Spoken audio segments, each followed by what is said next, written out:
सेशनला join करा लवकर चला. आजच्या सेशनमध्ये आपण MS set exam 2026 PYQ analysis करणार आहे. आजचा सेशन जरा तुम्ही कंप्लीट बघितला तर या सेशनमध्ये तुमचे आज 10 मार्क फिक्स होणार आहे बघा. तर तुम्हाला आपलं टीचरचं एक सेपरेट चॅनल आहे PDK अकॅडमी टीचर अकॅडमी. तुम्हाला जर याच्यानंतरचे व्हिडिओ बघायचे असेल तर या चॅनलला जॉईन करा. आता आपण PYQ ला सुरुवात करू. आता पहा आपल्याला एक क्वेश्चन दिलेला आहे. क्वेश्चनमध्ये काय सांगितलेलं आहे, XYZ हे आपल्याला 3 संख्या दिलेल्या आहे. XYZ हे काय दिलेलं आहे, 3 संख्या. या 3 संख्यांपैकी कोणत्या संख्येला 18 ने भाग जातो असं त्यांनी आपल्याला विचारलं. ह्या 3 संख्यापैकी कोणत्या संख्येला 18 ने भाग जातो असं आपल्याला विचारलं. मग 18 ने भाग जातो म्हणजे आता आपल्याला माहित पाहिजे 18 ने कोणत्या कोणत्या संख्येला भाग जातो. तर तुम्हाला मी एक 18 ची कसोटी सांगतो. 18 ने कोणला भाग जातो, ज्या संख्येला 9 आणि 2 ह्या दोघांनी भाग जातो त्या संख्येला कशाने भाग जात राहतो, 18 ने भाग जातो. ज्या संख्येला 9 आणि 2 ह्या संख्येने भाग जातो त्या संख्येला कशाने भाग जात राहतो, 18 ने भाग जात राहतो. मग आपण आता पहिली संख्या बघू. पहिली संख्या काय दिलेली आहे, X दिलेली आहे. तुम्ही जर बघितलं तर याचा जे शेवटचा नंबर आहे तो किती दिलेला आहे, 1. मग जर शेवटच्या नंबर 1 असेल तर याला 2 ने भाग जात नाही. 2 ने भाग कोणला जातो, ज्या संख्येच्या एकक स्थानी 2, 4, 6, 8 आणि 0 हे अंक असते त्या संख्येला कशाने भाग जातो, 2 ने भाग जातो. मग आपण जर बघितलं तर हा जो X आहे याच्या एकक स्थानी कोणता अंक आहे, 1. मग याला 2 ने भाग जातो का, नाही. मग याला जर 2 ने भाग गेला नाही तर या पूर्ण संख्येला 18 ने भाग जाणार नाही. मग X आन्सर कुठं आहे, A नंबरच्या ऑप्शन मध्ये आणि D नंबरच्या ऑप्शन मध्ये. मग A आणि D नंबरचा ऑप्शन येईल का, नाही. त्याचं कारण आहे X या संख्येला 2 ने भाग जात नाही म्हणजे 18 ने भाग जात नाही. म्हणजे आपलं X आन्सर येणार नाही. हे पहा हे आन्सर येणार नाही X वालं. म्हणजे A आणि D ऑप्शन कट झाले. आता कोणता शिल्लक राहिला, B आणि C ऑप्शन. आता आपण पुढची संख्या बघू. ही संख्या कोणती दिलेली तुम्हाला, Y. आता जर इथं बघितलं तर एकक स्थानी 8 आहे आणि झेडच्या पण एकक स्थानी किती आहे, 8. म्हणजे या दोन्ही संख्येला कशाने भाग जातो, 2 ने भाग जातो. आता आपल्याला चेक करायचं ह्या दोन्ही संख्येला 9 ना भाग जातो का. तर आपण काय करू, Y ला चेक करू सुरुवातीला.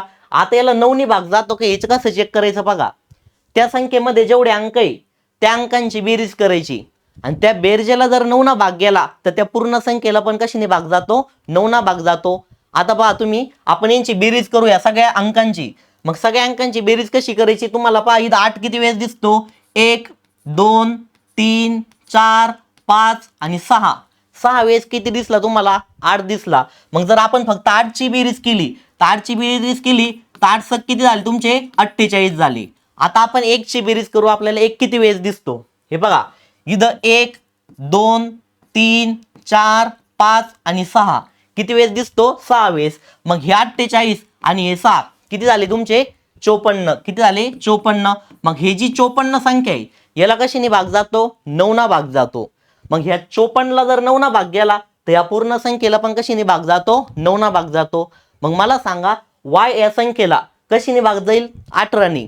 18 ने का भाग जाईल, कारण त्याला 2 ने तर जातोच. का जातो, एकच स्थानी तुमचा कोणता अंक आहे, 8, म्हणून 2 ने भाग जातो. आणि 9 ना का जातो, कारण साईनची बेरीज केली ती 54 आली. 54 ला 9 ना भाग गेला म्हणजे या पूर्ण संख्येला कशाने भाग गेला, 18 ने.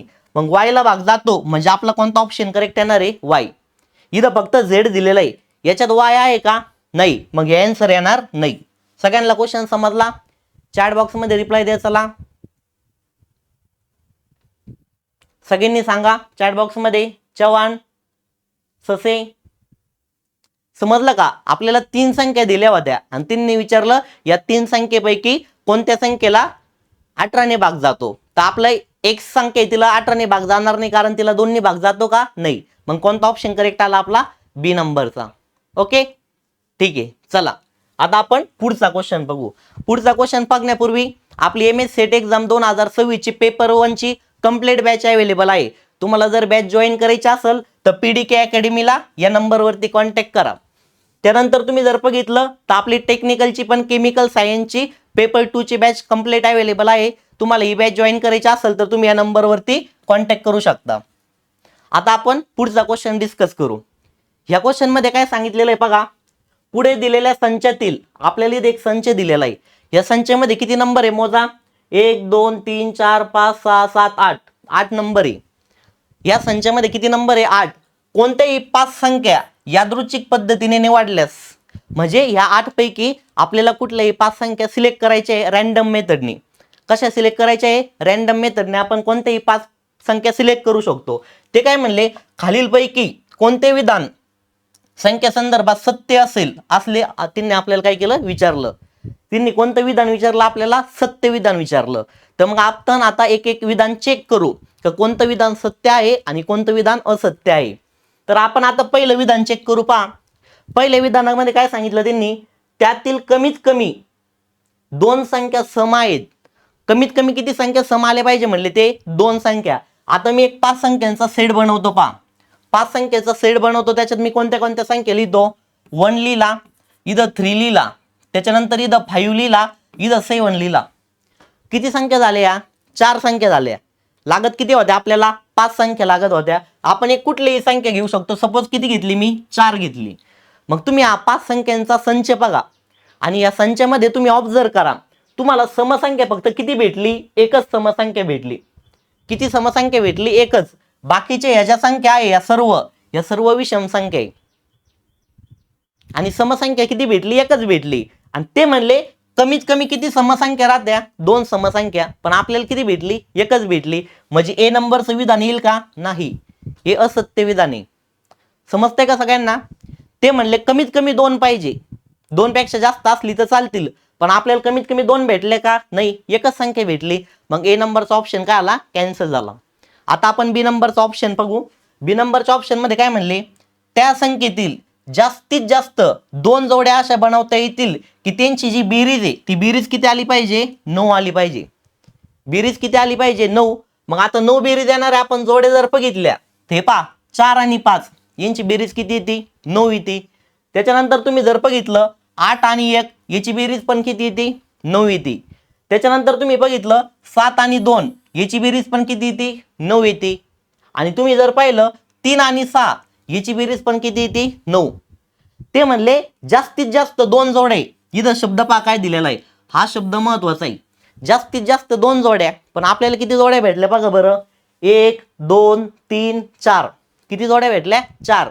आणि त्यांनी आपल्याला काय सांगितलेलं आहे, जास्तीत जास्त 2 पाहिजे, 2 पेक्षा जास्त चालणार नाही. आणि आपल्याला तर 4 भेटल्या. म्हणजे हे पण विधान कसं आहे? चुकीचं आहे, असत्य विधान आहे. समजते का सगळ्यांना? चॅट बॉक्स मध्ये सांगा, रिप्लाय द्या चला. त्यांनी आपल्याला काय म्हणले, जास्तीत जास्त 2 जोड्या, त्यांची बेरीज किती आली पाहिजे? 9. मग 9 बेरीज येणारे आपल्याला किती जोड्या भेटली? दपा 4 जोड्या भेटल्या. किती जोड्या भेटल्या? 4. आणि जास्तीत जास्त किती पाहिजे होत्या? 2. पण भेटल्या किती? 4. मग बी ऑप्शन येणार नाही.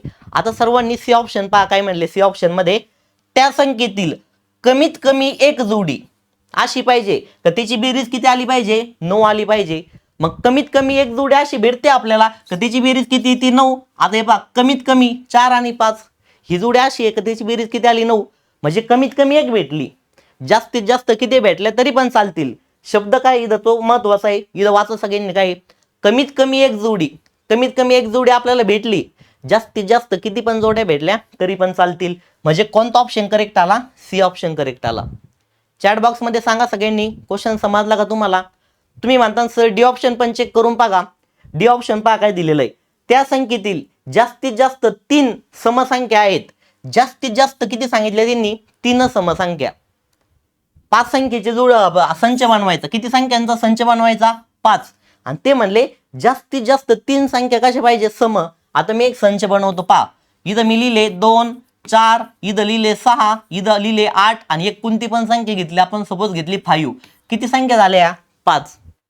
या 5 संख्येपैकी ह्या 4 संख्या कशा आहे? समसंख्या आहे. आणि ते म्हणले का जास्तीत जास्त किती पाहिजे? 3 पाहिजे. पहा हा शब्द महत्वाचा आहे. जास्तीत जास्त किती पाहिजे? 3 संख्या. आणि त्या 3 संख्या कशा पाहिजे? सम. पण आपल्याला जास्तीत जास्त किती संख्या भेटल्या? 4. आणि ते म्हणले जास्तीत जास्त किती पाहिजे? 3. म्हणजे तुमचा डी नंबरचा ऑप्शन पण कसा आहे? रॉंग आहे. चॅट बॉक्स मध्ये सांगा तुम्हाला क्वेश्चन समजला का? चला रिप्लाय द्या पटपट. प्रतीक्षा, महादेव, अनुष्का, चला सांगा पटपट. कोमल, ओके. चला आता आपण काय करू? नेक्स्ट क्वेश्चन घेऊ. नेक्स्ट क्वेश्चन मध्ये पहा काय म्हणले ते, एका काटकोन त्रिकोणामध्ये कर्ण, कर्ण म्हणजे त्याला आपण हायपोटेनियस म्हणतो पहा. कर्ण किती दिलेला आहे आपल्याला? h centimetre. पाया म्हणजे बेस, बेस किती दिलेला आहे? 20 सेंटीमीटर दिलेला आहे. आणि उंची, उंची म्हणजे हाईट, हाईट आपल्याला किती दिलेली आहे? 30 सेंटीमीटर दिलेली. तर खालीलपैकी कोणते गुणोत्तर सर्वात मोठे आहे?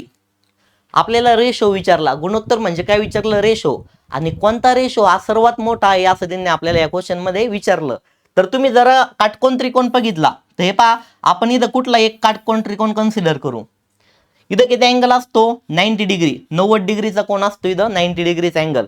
याच्या समोरची जी साईड असती आपण याला काय म्हणतो? हायपोटेनियस म्हणतो. हे जे आहे खालची साईड याला आपण काय म्हणतो? बेस म्हणतो.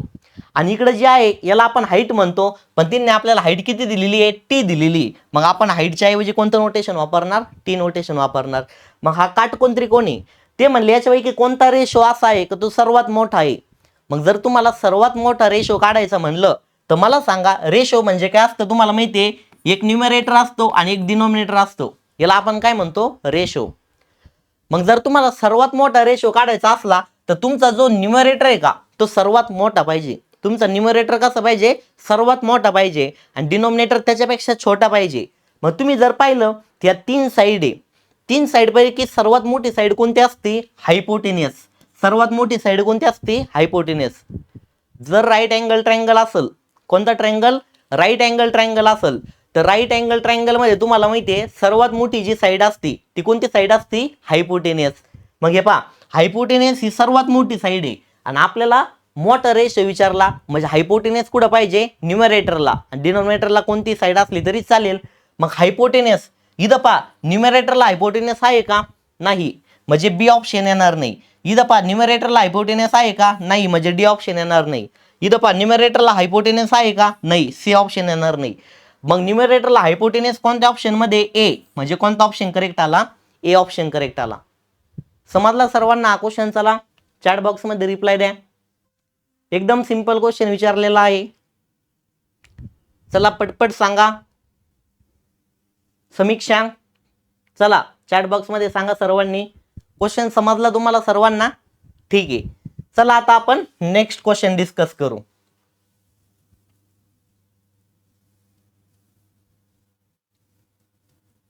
चला पुढचा क्वेश्चन बघा काय दिलेला आहे.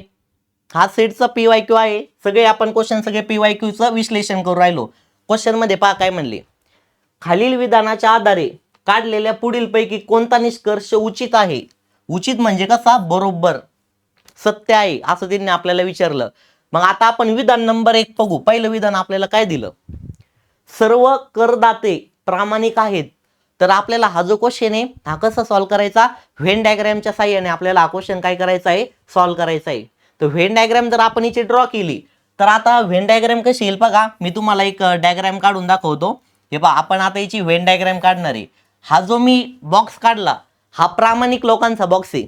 कसे आहे? प्रामाणिक. आणि ते काय म्हणले आपल्याला? सर्व करदाते प्रामाणिक आहे. मग आता करदाते जे आहे का ते मी सर्कल मध्ये घेतो.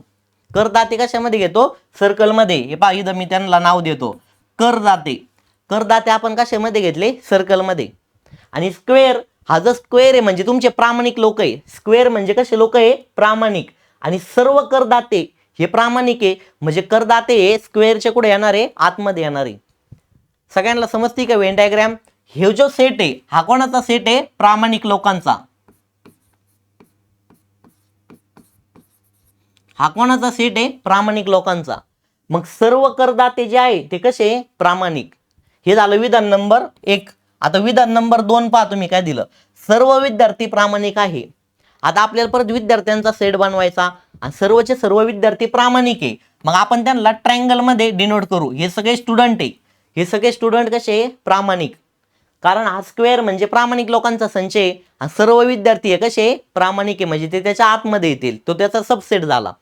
आता विधान नंबर 1 बघितलं, विधान नंबर 2 बघितलं. आता आपण त्याचा निष्कर्ष बघणार आहे. निष्कर्षामध्ये काय म्हणले बघा. निष्कर्ष नंबर 1 काय सांगितलं तुम्हाला? काही करदाते प्रामाणिक नाहीत. ह्यो निष्कर्ष आहे. परंतु विधान पहा, सर्व करदाते प्रामाणिक आहे आणि हे म्हणून राहिले काही करदाते प्रामाणिक नाहीत. मग मला सांगा हा निष्कर्ष बरोबर आहे का? नाही, हा चुकीचा निष्कर्ष आहे. कारण विधान काय दिलं त्यांनी? सर्व करदाते प्रामाणिक आहे, सर्वचे सर्व प्रामाणिक आहे. आणि निष्कर्षामध्ये म्हणून राहिले काही करदाते प्रामाणिक नाहीत. मग हे निष्कर्ष कसा झाला? चुकीचा झाला. आता आपण दुसरा निष्कर्ष बघू. काय निष्कर्ष नंबर 2? काही विद्यार्थी करदाते आहेत. आता मला सांगा, इकडे करदाते सेपरेट आहे, विद्यार्थी सेपरेट आहे, हे दोघं एकमेकांमध्ये मिक्स आहे का? नाही, कारण त्यांनी आपल्याला त्यांच्यामधला कुठलाही परस्पर संबंध दिलेला नाही. मग काही विद्यार्थी करदाते आहेत हे विधान पण कसं आहे? चुकीचं. कारण हे डायग्राम एकमेकांमध्ये मिक्स झालेलं आहे का? नाही, दोन डायग्राम स्वतंत्र आहे. म्हणजे करदाते विद्यार्थी नाही आणि विद्यार्थी हे करदाते नाही. म्हणजे निष्कर्ष नंबर 2 सुद्धा कसा आहे? चुकीचा. मग कोणता ऑप्शन येईल याचा सांगा. चॅट बॉक्स मध्ये रिप्लाय द्या. चला अर्गिता, अंकिता, चला पटपट सांगा. सय्यद, चॅट बॉक्स मध्ये सांगा कोणता ऑप्शन करेक्ट आहे. दोन्ही पण निष्कर्ष चुकीचे, 1 आणि 2 यापैकी एकही नाही. म्हणजे तुमचा कोणता ऑप्शन करेक्ट आला? डी ऑप्शन करेक्ट आला. समजला का क्वेश्चन? व्हेन डायग्रामने आपण हा क्वेश्चन काय करू शकतो? सॉल्व्ह करू शकतो. सर्वांनी बघा समजलाय तुम्हाला क्वेश्चन?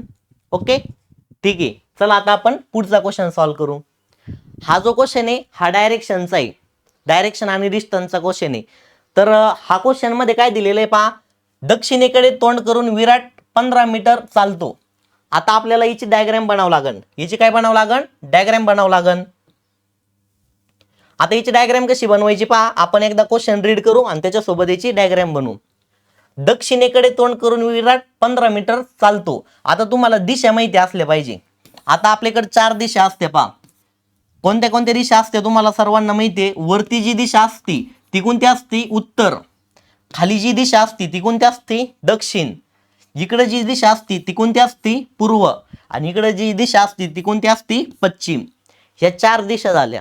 आता क्वेश्चन मध्ये जे सांगितलं ते आपण बघू. दक्षिणेकडे तोंड करून विराट 15 मीटर चालतो. आता दक्षिणेकडे तोंड करायचं. आपण असं कन्सिडर करू विराट इथं आहे. विराट कुठं घेऊ आपण? इथं विराट आहे. दक्षिणेकडे तोंड करून तो किती मीटर चालला? 15 मीटर चालला. किती मीटर चालला? 15. हे बघा खाली कोणती दिशा आहे? दक्षिण. दक्षिणेकडे तोंड केलं आणि किती मीटर चालला? 15 मीटर चालला. पुढं पहा काय म्हणले ते. त्यानंतर तो स्वतःच्या उजवीकडे वळाला. कुठं वळाला? उजवीकडे. आता मला सांगा, जर विराटचं तोंड खाली आहे, विराटचं तोंड कुठे आहे? खाली, आणि तो कुठं वळाला? उजवीकडे. मग उजवीकडे जर वळाला म्हणलं तर आपल्याला इकडे यावं लागल. ही त्याची उजवी साईड झाली आणि त्याची कोणती साईड झाली? डावी. कारण त्याचं तोंड आहे दक्षिणेकडे. लक्षात घ्या, त्याचं तोंड दक्षिणेकडे असल्यामुळं ही त्याची कोणती साईड झाली? उजवी साईड. आणि उजव्या साईडला तो किती चालला पहा. क्वेश्चन मध्ये सांगितलं 10 मीटर चालला. मग उजव्या साईडला इथं किती लिहायचे? 10 मीटर लिहायचे. ओके. त्याच्यानंतर पुढं पहा काय म्हणले ते. त्यानंतर तो परत उजवीकडे वळाला आणि किती मीटर चालला? 15 मीटर चालला. आता तुम्ही जर पाहिलं तर त्याचं तोंड कुठं आहे? इकडे आहे, पश्चिमेकडं. तो कुठं वळाला? उजवीकडं. उजवीकडं म्हणजे वरती येईल आणि डावीकडं म्हणलं कुठे येईल? खाली येईल. मग उजवीकडे वळाला आणि परत किती मीटर चालला? 15. मग हे जर 15 असलं तर इकडं पण 15 इथपर्यंतच येईल. मग हा 15 मीटर चालला म्हणजे इथं पोहोचला तो. 15 मीटर चालून इथपर्यंत आला ह्या पॉइंटला. पुढं पहा काय म्हणले ते. नंतर तो डावीकडे वळून 15 मीटर चालतो. आता तो कुठं वळणार आहे? डावीकडं. तुम्ही जर पाहिलं त्याचं तोंड आता कुठं आहे पहा. त्याचं तोंड उत्तरेला आहे. जर उजवीकडे वळाला तर इकडं जाईल आणि डावीकडे वळाला तर इकडं जाईल. डावीकडे वळाला आणि किती चालला तो? 15 मीटर चालला. मग इथं जर 15 मीटर तुम्ही लिहिले तर आता क्वेश्चन मध्ये शेवटी काय विचारलं ते पहा. क्वेश्चन मध्ये काय म्हणले ते. पुढं पहा. कोणत्या दिशेला तोंड करून आणि मूळ ठिकाणापासून तो किती अंतर चालला? किती अंतर चालला आणि कोणत्या दिशेला? हे 2 प्रश्न आहे. कोणत्या दिशेला त्याचं तोंड आहे आणि किती अंतर चालला. तर आता त्याचं तोंड पहा तुम्ही कोणत्या दिशेला आहे. त्याचं तोंड इकडच्या दिशेला आहे. मग इकडे कोणती दिशा आली? पश्चिम. मग पश्चिम उत्तर आहे का कोणत्या ऑप्शन मध्ये? हे पहा बी ऑप्शन मध्ये पश्चिम उत्तर आहे. बाकी दुसरीकडे कुठं आहे का? नाही. आणि तुम्ही जर अंतर बघितलं तर आता अंतर मोजा बरं किती झालं. हे त्याचं मेन डिस्टन्स झालं. हे तो सुरुवातीला इनिशियल पोझिशनला होता. इथून इथपर्यंतचं अंतर पहा किती आहे? 10. आणि हे 10 आणि हे 15. मग टोटल डिस्टन्स किती झालं त्याचं? 25. पहा बरं कोणता आन्सर करेक्ट आहे. हे पहा 25 मीटर अंतर आहे का? ओके. कोणता आन्सर करेक्ट आहे? बी आन्सर. चॅट बॉक्स मध्ये सांगा लवकर. चला कोणता ऑप्शन करेक्ट आहे? कोणता ऑप्शन करेक्ट आहे? बी. त्यांनी दिशा पण विचारली पश्चिम आणि काय विचारलं? अंतर पण विचारलं. किती अंतर चाललं तो? मेन ठिकाणापासून पहा इथून इथपर्यंत पोहोचला म्हणजे किती झाले 10 आणि किती झाले 15, 10 आणि 15 किती झाले 25. समजलंय का क्वेश्चन? चला सांगा पटकन चॅट बॉक्स मध्ये. चला चॅट बॉक्स मध्ये सांगा सर्वांनी. आता हा क्वेश्चन पहा, हा नळ आणि टाकीचा ह्या टाईपचे क्वेश्चन तुम्हाला प्रत्येक वर्षीच्या एक्झाम मध्ये बघायला भेटतील. ओके चला पहा बरं, या क्वेश्चन मध्ये काय म्हणले, एक पाण्याची टाकी पहिल्या नळाने किती तासात भरती? 6 तासात. आता हा क्वेश्चन कसा सॉल्व्ह करायचा बघा. नळ पाण्याची जी टाकी आहे पहिल्या नळाने किती तासात भरती? 6 तासात. मग एक टाकी जर 6 तासात पूर्ण भरत असेल तर एका तासात ती किती भरल सांगा बरं? एका तासात ती भरल 1/6 पार्ट. किती भरल? 1/6. क्वेश्चन समजून घ्या सगळ्यांनी व्यवस्थित. एक पाण्याची टाकी पहिल्या नळाने 6 तासात पूर्ण भरते. 6 तासात जर पूर्ण भरत असेल तर मग एका तासात किती भरणार आहे? 1/6 पार्ट भरणार आहे. किती भरणार आहे? 1/6 पार्ट. पुढं आपण क्वेश्चन वाचू काय म्हणले, तर दुसऱ्या नळाने भरण्यासाठी 12 तास लागतात. दुसऱ्या नळाने पूर्ण टाकी भरायला जर 12 तास लागत असेल तर ती टाकी एका तासात किती भरणार आहे? 1/12 पार्ट. किती भरणार आहे? 1/12 पार्ट. आता पुढं काय म्हणले पहा, ते म्हणले दोन्ही नळ जर चालू केले, एकाच वेळी चालू केल्यास ती टाकी भरण्यासाठी किती वेळ लागेल? सुरुवातीला एक नळ चालू केला तेव्हा 6 तास लागले, दुसरा नळ चालू केला तीच टाकी भरायला 12 तास लागले. आता दोन्ही नळ कसे चालू करायचे? एकाच वेळी चालू करायचे. मग ती टाकी भरण्यासाठी किती वेळ लागेल? मग मला सांगा, पहिल्या नळाने 1/6 पार्ट भरली एका तासात, दुसऱ्या नळाने 1/12 पार्ट भरला एका तासात. आता दोन्ही नळ सोबत चालू करायचे म्हणजे आपल्याला त्यांचे ऍडिशन करावं लागेल. पहिल्या नळाने एवढी भरली एका तासात, दुसऱ्या नळाने एका तासात एवढी भरली, आणि दोन्ही नळ चालू केले तर त्यांच्या दोघांचे काय करावं लागेल? ऍडिशन. मग आता ऍडिशन करण्यासाठी डिनोमिनेटर सेम पाहिजे. डिनोमिनेटर सेम आहे का? नाही. मग आपण डिनोमिनेटर जर सेम करायला गेलो इथं 6 आहे, याला 2 ना मल्टिप्लाय करा, खाली किती होईल तुमचा 12, आणि इकडे तर ऑलरेडी तुमचा काय आहे 1/12. आता दोघांचा डिनोमिनेटर कसा झाला? सेम. सेम कसा केला समजलं का? या 6 ला 2 ना मल्टिप्लाय केलं 12 आले, मग 1 ला पण किती ना मल्टिप्लाय करायचं? 2 ना, 2 आले. दोघांचा डिनोमिनेटर सेम झाला, मग कॉमन लिहायचा. आणि तुम्ही जर बघितलं 2 + 1 किती झाले? 3 झाले. मग आपण याला सिम्प्लिफाय करू. याला जर सिम्प्लिफाय केलं 3 × 1 = 3 आणि 3 × 4 किती? 12. म्हणजे आन्सर किती आलं? 1/4. मग एका तासामध्ये आपली टाकी किती भरती? 1/4 पार्ट म्हणजे 25% भरती. एका तासामध्ये किती टाकी भरती? 1/4. तर पूर्ण भरायला किती तास लागन? पूर्ण भरायला आपल्याला किती तास लागन? 4 तास. एक टाकी पूर्ण भरण्यासाठी किती वेळ लागन? 4 तास. 1 म्हणजे कंप्लीट भरण्यासाठी, 1/4 म्हणजे 25% भरायला जर 1 तास लागला तर पूर्ण भरायला किती तास लागन? 4 तास. पहा बरं कोणता ऑप्शन करेक्ट आहे? Option number C is the correct. कोणता ऑप्शन करेक्ट आहे? C option correct. चला सांगा चॅट बॉक्स मध्ये, समजला क्वेश्चन सगळ्यांना? चला अंकिता, प्राची सांगा लवकर. चला कोमल, ठीक आहे समजला ना? हे पहा एकदम सिंपल आहे. एक टाकी 6 तासात पूर्ण भरते तर एका तासात 1/6 भरल. 12 तासात पूर्ण भरते तर एका तासात 1/12 भरल. आणि दोन्ही नळ सोबत चालू केले तर त्यांचे काय करायचे? आपल्याला ऍडिशन करायची. ऍडिशन किती आली? 1/4. पण 1/4 ही किती तासात भरती? एका तासात. मग पूर्ण भरण्यासाठी किती वेळ लागेल? 4 तास. Okay very good. चला समजला तुम्हाला क्वेश्चन? तर आजचा सेशन कसा वाटला चॅट बॉक्स मध्ये सांगा. सेशन जर आवडला असेल लाईक, सबस्क्राईब आणि कमेंट करा. ओके चॅट बॉक्स मध्ये सांगा आजचा सेशन कसा वाटला. चला थँक्यू.